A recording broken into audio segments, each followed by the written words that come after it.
Snow drifted across the streets of Manhattan like powdered glass, carried by a bitter wind that sliced between the towering skyscrapers.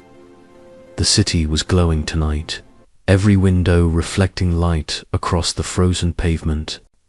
But the brightest building in Midtown was the Archmont Grand Hotel, its towering glass facade shimmered like a diamond itself, welcoming the richest and most powerful people in America for an event whispered about in boardrooms and backrooms alike. The Diamond Gala. Officially, it was a charity event, a glamorous fundraiser attended by billionaires, celebrities, politicians, and philanthropists.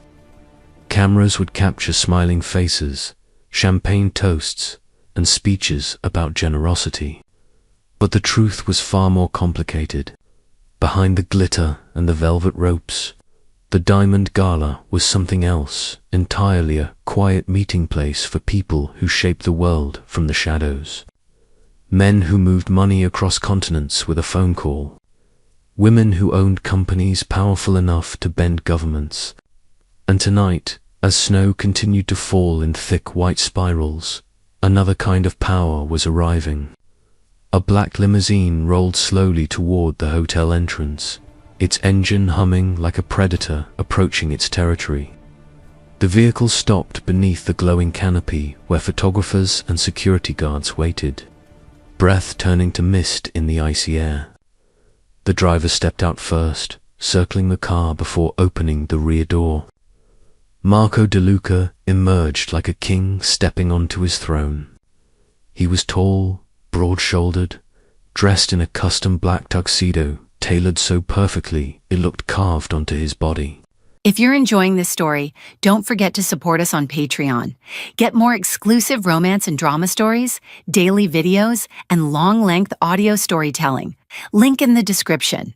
His dark hair was slicked back, and his jaw carried the calm confidence of a man who had spent years being feared.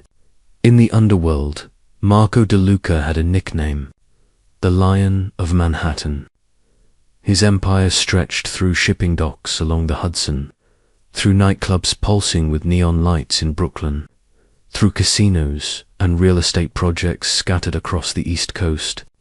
His men controlled ports where containers arrived from overseas, carrying shipments that rarely appeared on official paperwork. To the outside world, he was a businessman. To those who knew the truth, he was a mafia boss who had clawed his way to the top of the food chain. And tonight, he believed he had finally reached the summit. A slender leg appeared from the limousine behind him, followed by the glitter of red silk. Lana Rossi stepped out, placing a manicured hand on Marco's arm as she rose from the car. At 25, she had the polished beauty of someone who understood exactly how to attract attention. Her red gown clung to her body like liquid fire, and a diamond pendant sparkled at her throat. Her smile widened as she looked up at the towering hotel. "Oh my God," she whispered, breath fogging the cold air. "Marco, look at this place." Marco smirked, clearly pleased by her reaction. "This," he said smoothly, adjusting his cufflinks, "is where the real power lives." Photographers began snapping pictures as the pair moved toward the entrance. Lana leaned closer to him, her heels clicking sharply against the marble steps. "Are you sure we belong here?" she asked, half laughing. Marco chuckled. "Belong," he repeated. "Baby, I built half the city these people profit from." He slipped a hand into his jacket and briefly felt the envelope resting inside his inner pocket. The invitation, $5,000 per seat, hand-delivered to his office only a week earlier. Marco had smiled when he saw it. To him, it was proof that the city's most powerful elites had finally recognized what he had become. Untouchable inside the ballroom. Chandeliers, the size of small cars, bathed the room in golden light. Waiters moved silently between guests, carrying trays of crystal glasses. Conversations hummed through the air, quiet deals, subtle alliances, dangerous ambitions hidden behind polite laughter. Marco scanned the room like a conqueror surveying his kingdom. Politicians, bankers, tech moguls, men who controlled billions, and he believed he now stood among them. Lana squeezed his arm excitedly. "Marco," she whispered, pointing across the room. "Is that the mayor?" Marco followed her gaze and laughed softly. "Yeah," he said, "and by the end of the year he'll owe me a favor." They walked deeper into the ballroom, drawing curious glances from several guests who seemed to recognize his name. Marco basked in it. Every step reinforced the belief that he had made it, that the world finally understood who he was, that everything he had built, every deal, every territory, every dollar belonged to him. Miles away, across the East River, another world existed in silence. The DeLuca mansion sat on a quiet stretch of land overlooking the dark water. Its windows glowed faintly against the winter night, but inside the house there was no music, no laughter, no celebration, only stillness. In the dim light of the living room, Isabella DeLuca sat alone on a velvet sofa, one hand resting gently on the curve of her 7-month pregnant stomach. The television played quietly in the background, broadcasting live coverage of the Diamond Gala. She watched the screen as Marco stepped onto the red carpet with Lana on his arm, smiling for cameras as if he had never made a promise in his life. For a moment, Isabella's expression remained unreadable. Then slowly, almost imperceptibly, her fingers tightened over her belly. Outside the mansion windows, the wind howled across the frozen river. Inside the ballroom, Marco laughed loudly as he accepted a glass of champagne. In his pocket, the expensive invitation rested neatly folded. He believed it was a reward, a symbol of success, proof that the world finally bowed to him. What Marco DeLuca did not know was that the invitation had never been a reward. It had been placed in his hands by someone who had been watching him for a very long time, someone who knew every deal he had ever made, every lie he had ever told, every betrayal he believed was hidden. The Diamond Gala was not his celebration. It was his stage. And before the night was over, the entire world was going to learn the truth about the Lion of Manhattan, because the quiet woman he had left sitting alone in their mansion was not the powerless housewife he believed she was. She was the architect of the trap closing around him, and Marco DeLuca had just walked directly into it. The mansion overlooking the East River was silent except for the distant hum of winter wind pressing against its tall glass windows.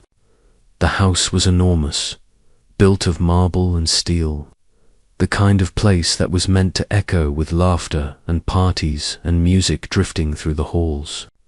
Tonight it felt like a museum after closing hours, empty and cold.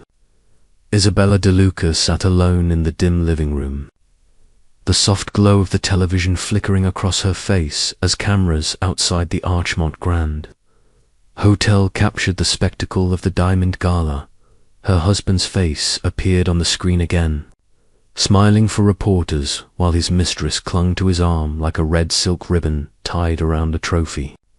Isabella watched without blinking, one hand resting on the gentle curve of her stomach where the slow, steady movement of her unborn child reminded her that the world inside her was still innocent, untouched by the lies that had hollowed out her marriage. The woman the world believed Isabella DeLuca to be was simple, quiet, almost forgettable. That was the role she had chosen when she met Marco 5 years ago, long before his name carried weight in the underworld. Back then, he had been charming in a way that disarmed suspicion, a man with ambition in his eyes and a smile that promised loyalty. Isabella had fallen in love with the man she thought he was, not the monster he would become once power wrapped around his shoulders like a tailored suit. She had believed that hiding her true identity would give her the one thing her fortune had never been able to buy: honesty. The truth was that Isabella De Luca did not exist before she met Marco. Her real name was Isabella Sinclair, heir to a financial dynasty that quietly controlled banks, shipping conglomerates, and investment networks spanning 3 continents. Her father had built the Sinclair Trust like a ghost empire, invisible to the public but powerful enough to shake governments when it moved. When he died 2 years before she met Marco, the entire fortune passed to her. Billions of dollars, hundreds of corporations, thousands of employees who had never even seen her face. The Sinclair Trust had one rule written into its structure: its true owner remained hidden. Isabella had inherited that secrecy along with the wealth, and when she chose to disappear into a quiet life under another name, no one questioned it except the man who managed the empire in her father's absence. Arthur Bennett had been her father's closest advisor, a strategist who understood global finance the way a chess master understands a board. The first time she told him she planned to marry a man who believed she was a waitress with a modest inheritance, Arthur had stared at her as if she were announcing plans to jump from a cliff. But he never tried to stop her. He simply made sure the systems continued to run, the investments continued to grow, and the world continued turning without revealing who truly sat at the top. What Marco never realized was that every major opportunity that had lifted his criminal network out of obscurity had come from the shadows of Isabella's fortune, when he needed funding to take control of shipping docks. A silent investor appeared through a holding company owned by the Sinclair Trust. When his casino project in Atlantic City nearly collapsed, a bank quietly refinanced the loan at impossible terms. When his rivals mysteriously lost access to key supply routes, it was because companies owned by Isabella had redirected them. Marco believed he had conquered the city through cunning and intimidation, but the truth was far more humiliating. The Lion of Manhattan had never hunted alone. Every territory he claimed had been cleared for him long before he arrived. Isabella reached for the remote and lowered the volume as the television replayed Marco stepping onto the red carpet again. The cameras loved him. They loved the story of a ruthless businessman who had risen from nothing to sit among billionaires. She wondered if he would still smile like that if he knew the truth that the entire world he was celebrating tonight existed because she had allowed it to exist. Her phone vibrated softly on the table beside her. She picked it up without hesitation because she already knew who it would be. Arthur Bennett never called unless something important had moved into place. His voice was calm, controlled, and precise when she answered, as if he were discussing routine market fluctuations instead of the collapse of a man's empire. He told her that everything was ready. The investigators were in position, the financial records compiled, the authorities prepared to intervene when the moment arrived. All that remained was her signal. Isabella ended the call and stood slowly, walking toward the tall window overlooking the river. Snow continued to fall, covering the city in a quiet white veil that made everything look peaceful from a distance. Somewhere across the water, Marco De Luca was laughing in a ballroom full of powerful strangers, believing that tonight was proof of his greatness. Isabella placed her hand against the cold glass and allowed herself a small, almost invisible smile. For 5 years, she had watched the man she loved transform into someone cruel and unrecognizable. For 5 years, she had endured humiliation, betrayal, and silence while waiting for the moment when truth would matter more than love. Tonight, that moment had finally arrived. The Diamond Gala was not a celebration of power. It was the beginning of an execution, and the man who believed he ruled Manhattan had no idea that the quiet woman he left behind was the one who held the blade. Marco DeLuca had not always been the man the newspapers called the Lion of Manhattan. There was a time when he was simply a young man with sharp eyes and restless ambition, working out of a cramped office above a Brooklyn shipping warehouse that smelled constantly of diesel fuel and salt water. In those days he wore cheap suits and talked too fast when he was nervous, but he had something far more valuable than money hunger. Isabella remembered the first night she met him in a small restaurant overlooking the harbor. He had pulled out her chair, poured her wine himself, and spoken about the future as if it was something he could reach out and grab with his bare hands. She had watched the fire in his eyes and believed it meant determination. What she did not yet understand was that the same fire could burn through anything that stood between him and power, including the people who loved him most. At first, their life together had been simple in a way that made Isabella feel safe. Marco would come home late from the docks, smelling of ocean wind and machine oil, but he would still wrap his arms around her from behind, while she cooked dinner and tell her stories about the deals he hoped to make someday. He called her his good luck charm, the woman who had appeared just as his dreams were beginning to take shape. Isabella listened quietly while he talked about building something that would outlast him, and sometimes she almost told him the truth about who she really was.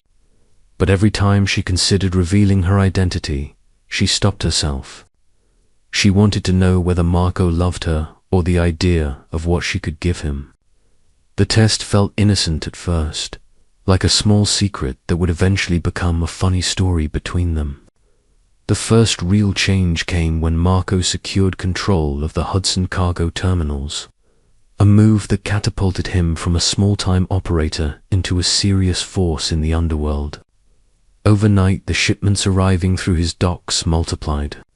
Containers filled with electronics, imported cars, rare liquor, and things far less legal began passing through his hands. The money followed quickly after that. Marco started buying tailored suits instead of the off-the-rack ones he used to wear, and his office moved from the cramped warehouse room into a sleek Manhattan building with glass walls and leather furniture. He told Isabella it was proof that his instincts had always been right.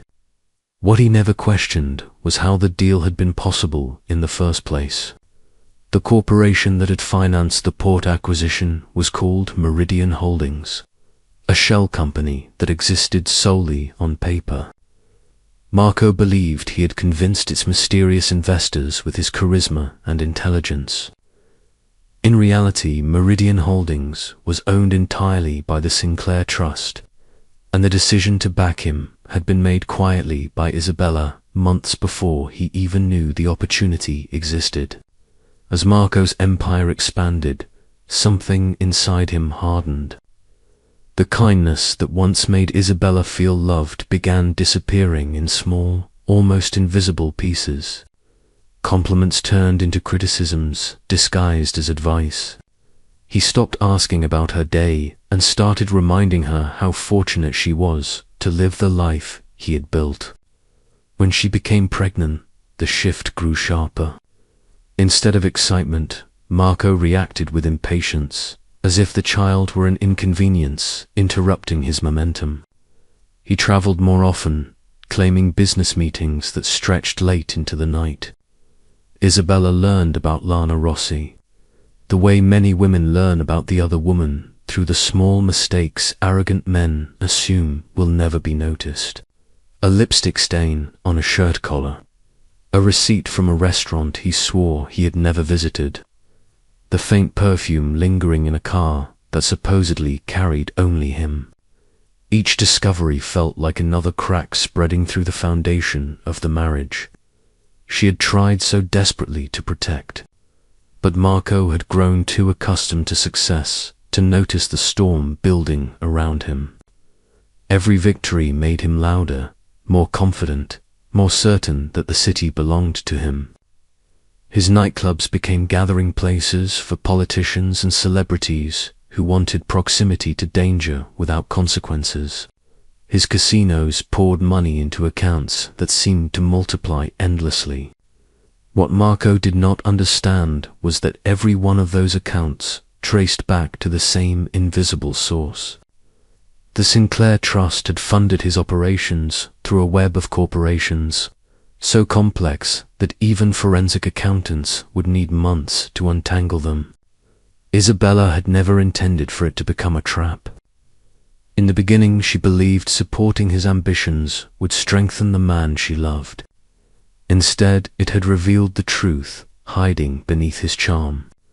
The empire Marco believed he had conquered was nothing more than a stage built by the woman he now treated as an embarrassment. And tonight, while he laughed beneath crystal chandeliers, surrounded by powerful strangers, the final act of that stage play was already being prepared. The moment Isabella understood that her marriage had become a battlefield arrived quietly, almost without warning. It happened on a grey afternoon while Marco was away. The mansion unusually still except for the distant ticking of a clock in the hallway. She had been looking for a folder Marco mentioned during breakfast, something he claimed contained new contracts for a shipping deal. Instead, in the bottom drawer of his office desk, she found a thin envelope sealed with a legal firm's stamp. For several seconds she simply stared at it, her instincts whispering that some doors are better left closed. But the silence in the room felt heavy, and curiosity eventually overcame hesitation. When she slid the papers from the envelope, the words struck her with a force that left her breath shallow and her hands trembling. Divorce petition drafts, asset transfers, property titles being prepared to move quietly into another name. Lana Rossi. The documents were not emotional or cruel in tone.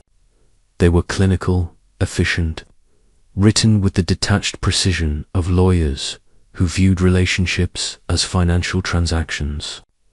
According to the plan laid out across those pages, Marco intended to file for divorce shortly after the baby was born.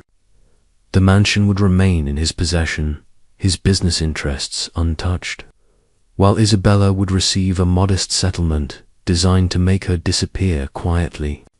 Even the language describing her role in the marriage felt insulting in its simplicity. Non-contributing spouse, dependent partner. The words echoed in her mind as if someone had spoken them aloud. For a long moment, Isabella sat motionless in Marco's leather office chair, staring at the papers while the life she believed she understood rearranged itself into something far darker.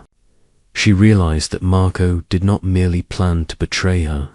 He had already erased her. The sound of a car passing on the street outside snapped her back to the present. Isabella carefully returned the documents to the envelope and closed the drawer exactly as she had found it. When she stood, the room felt different, as though the walls themselves knew the truth she had just discovered. For years, she had endured Marco's arrogance, his affairs, his dismissive comments about her worth. She told herself that patience was a virtue, that love sometimes meant waiting for a person to remember who they once were. But the cold strategy written in those legal drafts revealed something undeniable. Marco had not lost his way. He had simply revealed the man he truly was. Isabella walked slowly through the quiet house until she reached the small room at the far end of the hall.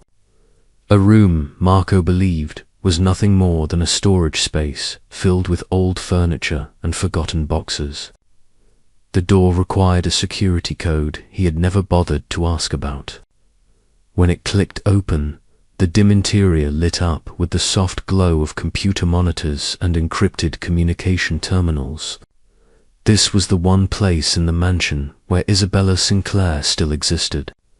Financial charts moved across the screens, updating in real time as markets opened and closed around the world. Hidden among the data were the countless corporations tied to the Sinclair Trust, the silent machinery of an empire that had quietly guided Marco's rise without him ever realizing it. She sat at the central desk and unlocked a phone that had remained unused for months. The number she dialed was one she could recite from memory. Arthur Bennett answered on the second ring, his voice steady in the way that comes from decades of controlling chaos without emotion. Isabella did not waste time explaining how she felt or why she had called. She simply told him the truth in a calm voice that surprised even herself. The test was over. Marco DeLuca had failed it long ago. Arthur listened without interruption before asking the only question that mattered. Did she intend to walk away quietly, or did she intend to reclaim what had always been hers? The answer came from somewhere deep inside her, a place that had remained silent for years but had never truly disappeared. She instructed Arthur to begin compiling every record connected to Marco's empire. The shell corporations that funded his shipping routes, the financial channels that disguised illegal profits, the paper trail linking his deals to the Sinclair Trust. It would take days for the investigators to assemble the full picture. But Isabella knew the timing of the final reveal had already been chosen. Marco was standing in a ballroom filled with the most powerful people in the city, believing the Diamond Gala marked his arrival among them. Arthur paused before ending the call and asked one final question in a quieter tone. Was she ready for the consequences of destroying the man she once loved? Isabella glanced toward the window, where snow continued to fall across the dark river, and thought about the child growing inside her. A life that deserved something better than the lies Marco had built around them. Her voice did not tremble when she answered. She told Arthur to send Marco an official invitation to the Diamond Gala from the event committee itself, ensuring he would be seated close enough to the stage to witness everything clearly. The preparations for the financial audit should be completed before that night, and the investigators must be ready to intervene the moment she gave the signal. When she finally ended the call, Isabella stood alone in the quiet command room and allowed herself a single deep breath. The decision had been made, and there was no turning back. Somewhere across the city, Marco DeLuca was raising a glass of champagne, convinced the world was celebrating his triumph. What he did not yet understand was that the celebration he had walked into was not a reward for success. It was the opening move of a reckoning he would never see coming. The ballroom of the Archmont Grand Hotel looked less like a venue and more like a palace carved from light. Crystal chandeliers hung from the towering ceiling like frozen constellations, scattering reflections across polished marble floors where waiters in white gloves moved silently between tables. Every surface gleamed with quiet wealth gold trim along the walls, velvet drapes framing enormous windows that overlooked the glowing skyline of Manhattan. Outside, the winter storm continued to paint the city white. But inside the gala, the atmosphere was warm and electric, buzzing with conversations that carried the weight of power. This was not simply a charity dinner. It was a gathering of people who shaped industries, controlled markets, and quietly influenced the direction of entire governments. For decades, the Diamond Gala had been known as a place where alliances were forged behind polite smiles and champagne glasses. But tonight there was an unusual tension humming beneath the elegance, as though the room itself was waiting for something none of its guests could quite define. Marco De Lucas stepped deeper into the ballroom with the confidence of a man who believed he belonged among these titans. Lana Rossi clung to his arm, her eyes wide as she absorbed the spectacle around her. She had grown up dreaming about nights like this, the kind she had only seen in magazines and luxury advertisements. And now she was walking across a floor where every table held people worth more money than most countries. Marco enjoyed the way her excitement reflected on him. It made him feel larger, more powerful, like a man who had conquered a world that once refused to acknowledge him.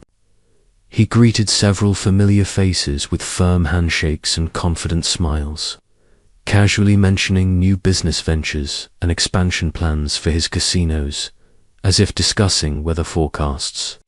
Each word carried the subtle message that he had arrived among the elite and intended to stay there. Yet the reactions he received were not exactly what he expected. Some guests nodded politely, but their smiles felt cautious, almost measured. Others seemed to glance at him a moment longer than necessary, as though examining a puzzle they were not sure how to solve. Marco dismissed the strange looks as jealousy or curiosity. After all, many of these people had spent decades building their fortunes, while he had risen in less than half that time. Of course they would be curious about the man who had taken Manhattan's underworld and transformed it into something that looked suspiciously like legitimate power. He guided Lana toward the bar where a bartender placed 2 glasses of champagne in front of them without being asked. Lana lifted hers and spun slowly in place, admiring the glittering room with a delighted laugh. She whispered that this night felt like a dream. Marco leaned closer and told her that dreams were for people who hoped for things. Men like him simply took what they wanted. Across the room, a group of older men stood near one of the long windows, speaking quietly while watching the movement of guests. One of them, a silver-haired financier whose influence stretched across European banking networks, had been studying Marco since the moment he arrived. When Marco eventually approached their group with his usual confident stride, the conversation slowed just enough for the silence to become noticeable. Marco introduced himself with practiced charm and launched into a brief story about expanding shipping operations along the Atlantic coast. The men listened politely, but their attention seemed distant, almost analytical. One of them finally asked how Marco had managed to finance such rapid growth without attracting the scrutiny that usually accompanied large capital movements. Marco chuckled, as if the answer were obvious. He spoke about instincts and calculated risks, about the importance of knowing when to strike and when to wait. The men exchanged brief glances that Marco interpreted as admiration. But admiration was not what they were feeling. High above the ballroom, beyond a pair of tall doors hidden along the upper balcony, another room existed in near silence. Its lights were dim, and its windows overlooked the same glittering hall where Marco now laughed and toasted his success. Inside that quiet chamber stood Isabella. Her reflection stared back from a mirror framed in polished silver, showing a woman transformed from the quiet housewife who had watched the gala from a couch only hours earlier. The midnight blue gown she wore flowed elegantly around her figure, designed to accommodate the curve of her pregnancy without sacrificing the authority the dress projected. Resting at her collarbone was a sapphire necklace that caught even the smallest light and scattered it across the room in shards of deep blue fire. It had belonged to her grandmother before passing to her father, a symbol of a legacy built through patience and ruthless intelligence. Arthur Bennett stood nearby, reviewing information on a tablet while security personnel waited along the walls. He informed Isabella that the final preparations were complete, and that the investigators had arrived downstairs disguised among the guests. The financial records linking Marco's empire to the Sinclair Trust had been verified multiple times. Every detail was ready. All that remained was the moment when the illusion Marco had spent years constructing would collapse in front of everyone, who had come tonight expecting a celebration. Isabella listened quietly, her gaze drifting once more toward the ballroom below. From this height, she could see Marco standing among the guests, laughing confidently with a glass of champagne in his hand while Lana leaned against his shoulder like a decoration he had purchased to display his success. Arthur spoke again, his voice careful. He reminded Isabella that once she stepped into that room, the story would change forever. There would be no returning to the quiet anonymity she had used for years to protect her heart. If you enjoyed this story and want to watch the full version, you can continue it on my Patreon.